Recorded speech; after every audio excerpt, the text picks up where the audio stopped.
देखिए, आज हम पढ़ेंगे चतुर्भुज की परिभाषा और प्रकार।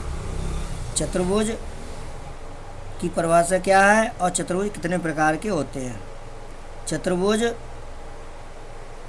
वर्ग, आयत, समांतर चतुर्भुज, समलंब चतुर्भुज और समचतुर्भुज आदि प्रकार के होते हैं।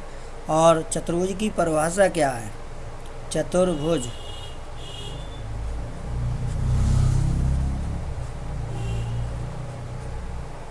चतुर्भुज की परिभाषा देखिए, वह आकृति, चतुर्भुज किसे कहते हैं, वह आकृति जो चार रेखाखंडों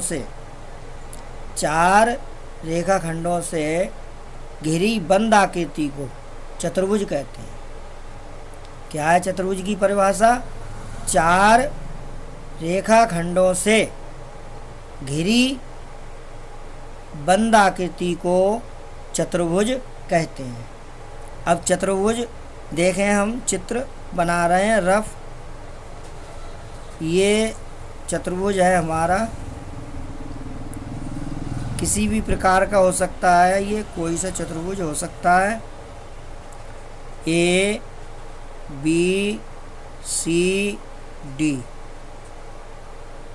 अब ये चतुर्भुज हमारा है, इसमें जो है परिभाषा हमारी हो ही गई। चतुर्भुज क्या होता है, चार रेखाखंडों से घिरी बंद आकृति को चतुर्भुज कहते हैं। अब ये ए बी सी डी ये क्या है, ये कहलाते हैं शीर्ष, ये कोण। ये बी सी डी ये क्या है, शीर्ष है। तो इस प्रकार से किसी भी चतुर्भुज में चार शीर्ष होते हैं और ये कोण कहलाते हैं, ये वाले। ये इस प्रकार से किसी भी चतुर्भुज में चार कोण होते हैं, 1 2 3 4, और ये कहलाती हैं हमारी भुजाएं। 1 2 3 4, 1 2 3 4। तो इस प्रकार से हम कह सकते हैं कि किसी भी चतुर्भुज के अंदर चार भुजाएं होती हैं। किसी भी चतुर्भुज में चार भुजाएं होती हैं। अब हम इसमें कोणों के बारे में कुछ संबंध इनमें होता है। जैसे ये ए और बी ये दोनों कोण पास पास में हैं। ए और डी ये दोनों कोण पास पास में हैं। ये कोण ए और कोण सी ये हमारे कहलाते हैं सम्मुख कोण। ऐसे ही कोण बी और कोण डी ये सम्मुख कोण कहलाते हैं। और जहाँ पे किसी एक बिंदु पे भुजाएं जुड़ती हैं, जैसे सी पर ये बी सी भुजा और ये डी सी भुजा जुड़ रही है, तो इन दोनों भुजाओं को संलग्न भुजाएं कहते हैं। क्या कहते हैं, संलग्न भुजाएं। तो डी सी और बी सी ये संलग्न भुजाएं हैं। ऐसे ही ये वाली भुजा और ये वाली भुजा ए डी और सी डी यहाँ पे डी पे जुड़ रही है, तो ए डी और सी डी यानी ये दोनों भुजाएं संलग्न भुजाएं हैं। ऐसे ही ये दोनों संलग्न भुजाएं हैं। ऐसे ही ये दोनों संलग्न भुजाएं। और सम्मुख भुजाएं कौन सी होती हैं, जैसे ए डी के सामने की भुजा बी सी है, तो ये सम्मुख भुजाएं हो गई। और सम्मुख कोण कौन से होते हैं, जैसे डी के सामने कोण बी है, ये सम्मुख हो गया। ए के सामने का कोण सी है, तो ये सम्मुख कोण हो गया। तो ये चतुर्भुज के बारे में हमारा थोड़ा सा परिचय था। अब हम देखेंगे कि चतुर्भुज में प्रकार। चतुर्भुज में प्रकार में सबसे पहले हम वर्ग लेते हैं। क्या लेते हैं, वर्ग।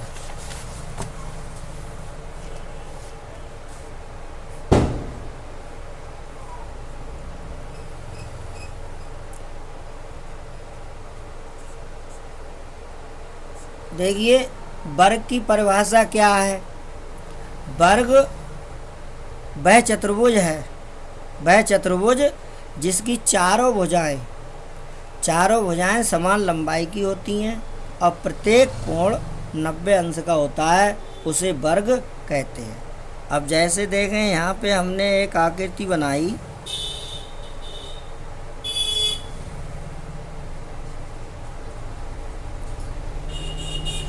ये बनाया हमने ए बी सी डी, ये क्या हो गया? वर्ग।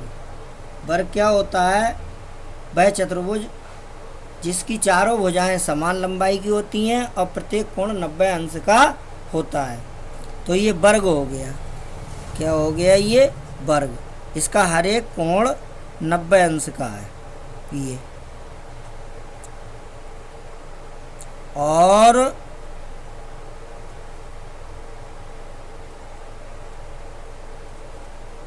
भुजाएं समान लंबाई की हैं। अगर ये 2 सेंटीमीटर है तो ये भी 2 सेंटीमीटर है, ये भी 2 सेंटीमीटर होगी और ये भी 2 सेंटीमीटर होगी। तो ये हमारा वर्ग का परिचय है।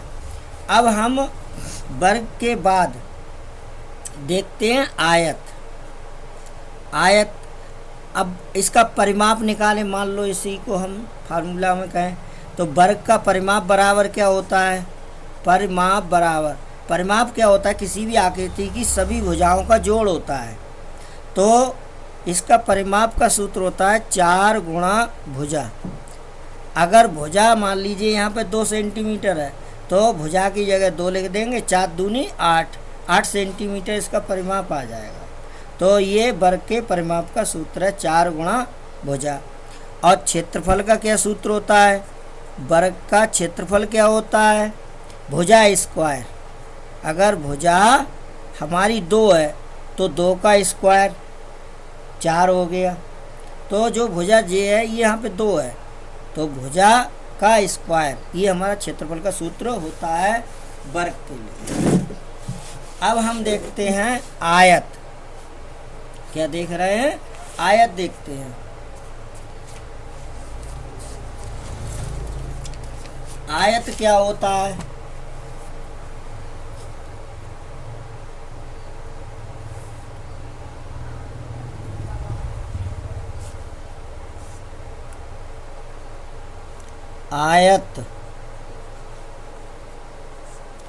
आयत की आकृति देखिए इस प्रकार से होती है, ये इस प्रकार से।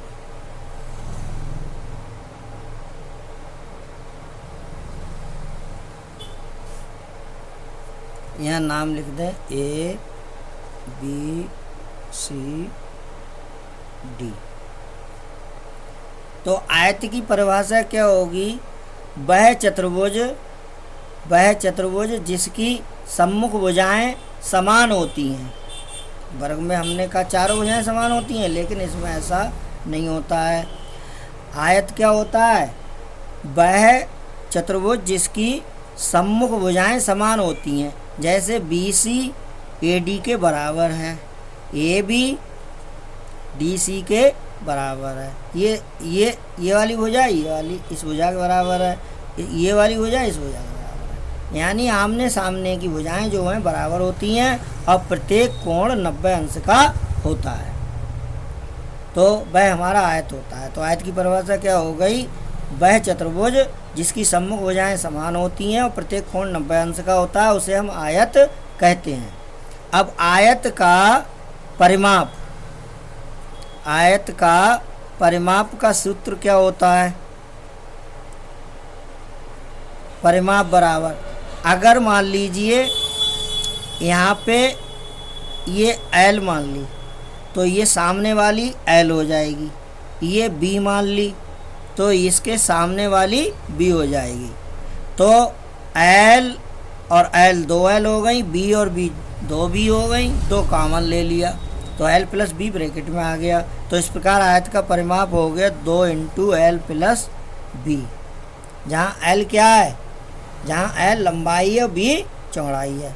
ऐसे ही आयत का क्षेत्रफल का सूत्र होता है, आयत का क्षेत्रफल बराबर लंबाई गुणा चौड़ाई, यानी L × B। ये आयत का क्षेत्रफल का सूत्र हो गया। अब हमारा आयत वर्ग हो गया, आयत हो गया। अब हम ले रहे हैं समचतुर्भुज। क्या चीज? समचतुर्भुज। समचतुर्भुज क्या होता है?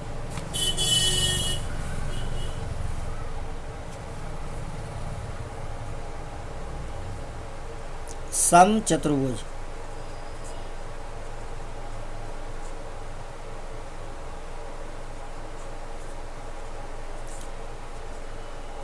समचतुर्भुज समचतुर्भुज इस प्रकार का होता है हमारा। ये समचतुर्भुज की आकृति है।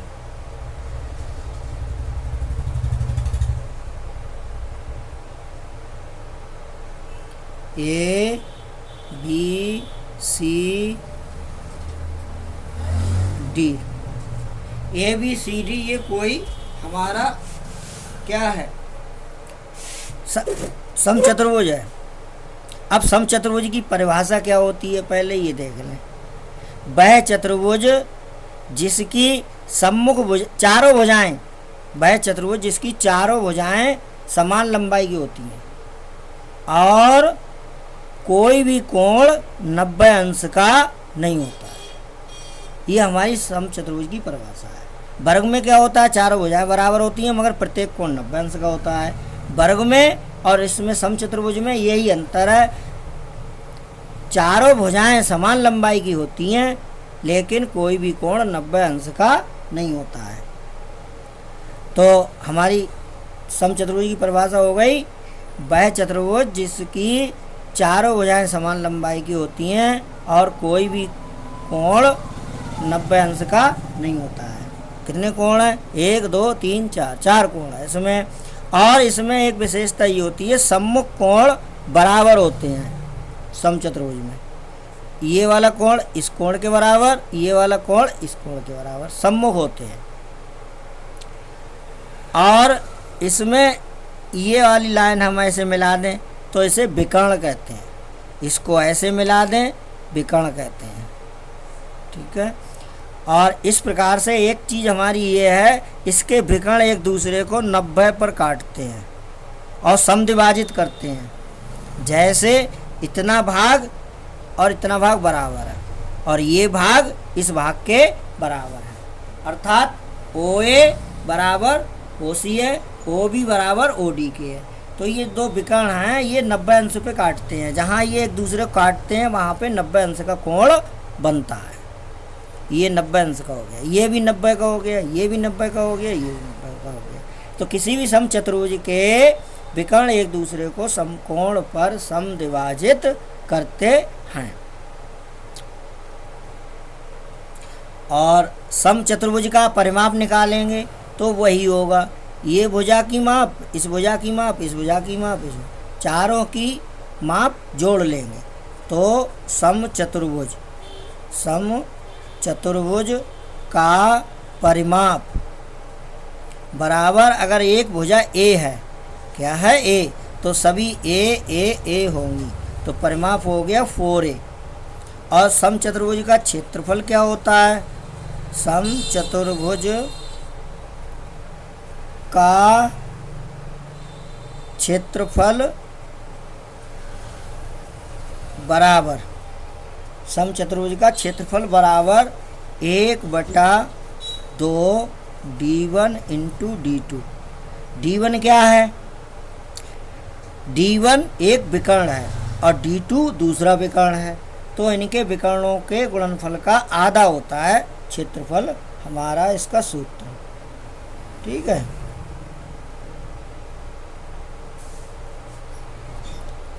समचतुर्भुज का क्षेत्रफल बराबर 1/2 D1 D2, ये होता है हमारा समचतुर्भुज का क्षेत्रफल का सूत्र।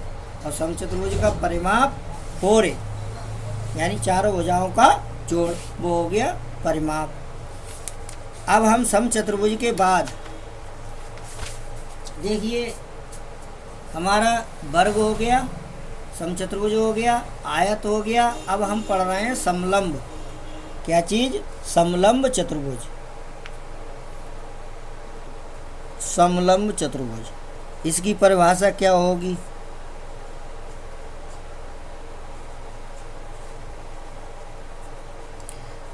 समलंब चतुर्भुज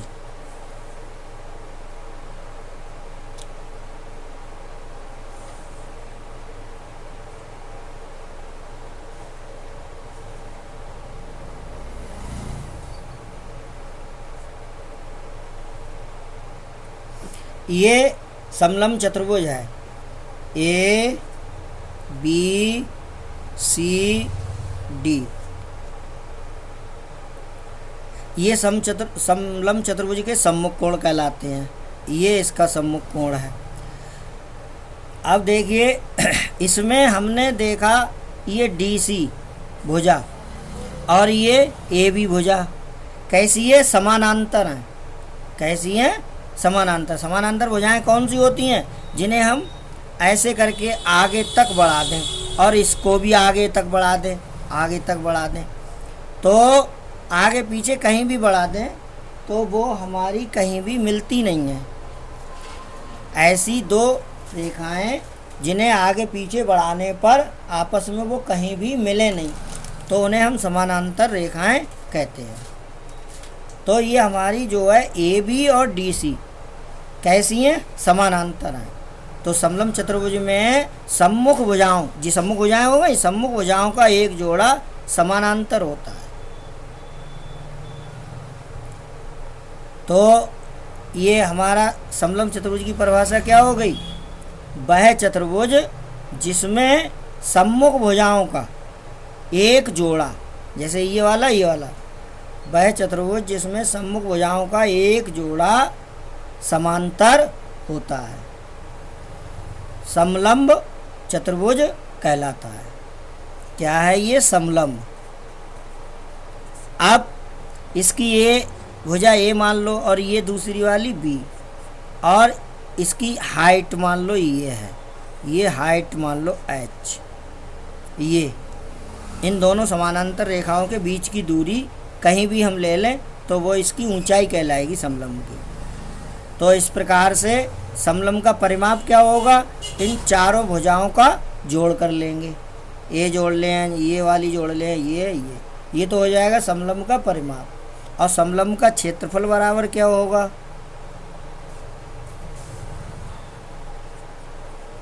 समलंब का क्षेत्रफल बराबर समांतर भुजाओं का जोड़, ये समांतर भुजाएं, इनका जोड़ गुणा ऊंचाई और बटा 2, अर्थात हम कह सकते हैं 1/2 A plus B into H. H क्या है? हाइट है। दो समांतर रेखाओं के बीच की लांबिक दूरी है, कहीं पे भी ले लें तो यहाँ पे ये एच है, ये एच। तो समलंब का क्षेत्रफल क्या हो गया? 1/2 A plus B into H, जहाँ ए और बी समांतर भुजाओं की मापें हैं, एच क्या है? ऊंचाई है, अर्थात दो समांतर रेखाओं के बीच की दूरी है।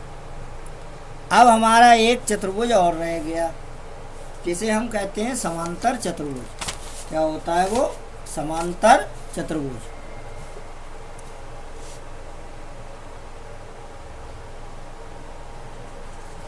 समांतर चतुर्भुज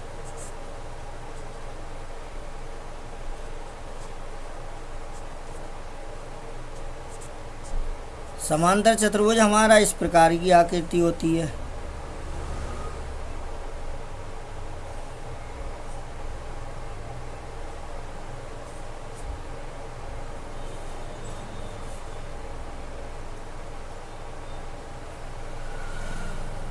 ये हमारा समांतर चतुर्भुज की आकृति है, ए बी सी डी। तो ये बी और डी ये सम्मुख कोण कहलाते हैं। सम्मुख कोण समांतर चतुर्भुज के बराबर होते हैं। ए कोण सी के बराबर होगा।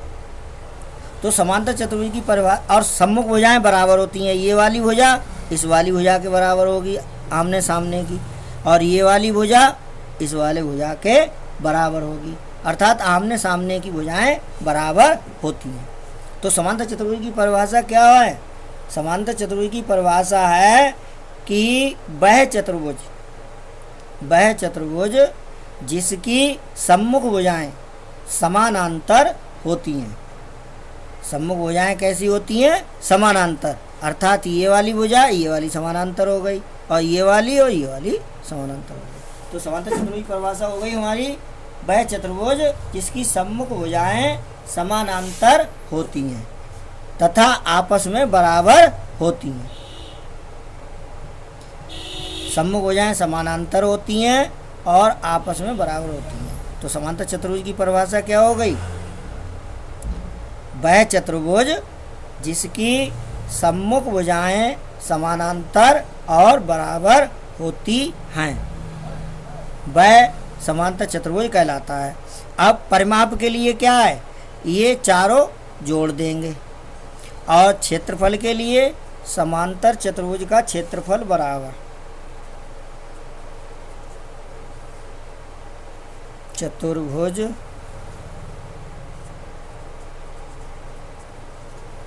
क्षेत्रफल बराबर समांतर चतुर्भुज का क्षेत्रफल बराबर। देखिए ये हमारा आधार कहलाएगा, तो इसी आधार पे ऊंचाई ले लें। जैसे ये है, ये समांतर चतुर्भुज की क्या हो जाएगी? ऊंचाई h मान लो। तो समांतर चतुर्भुज, और अगर इसकी हमने वो मान ली आधार बेस b मान लिया, तो आधार इंटू ऊंचाई h। तो समांतर चतुर्भुज का क्षेत्रफल क्या हो गया? आधार गुणा ऊंचाई। जो हम आधार लें उसी पे ऊंचाई लें। अगर हम ये आधार लें तो इस पे ही ऊंचाई लें, ये आधार लें तो इस पे ऊंचाई लें। ये आधार चारों में से, भुजाओं में से कोई सी एक आधार हो सकता है। तो हमारा समांतर चतुर्भुज का क्षेत्रफल क्या होता है? b into H. b क्या है? आधार, और h क्या है? ऊंचाई।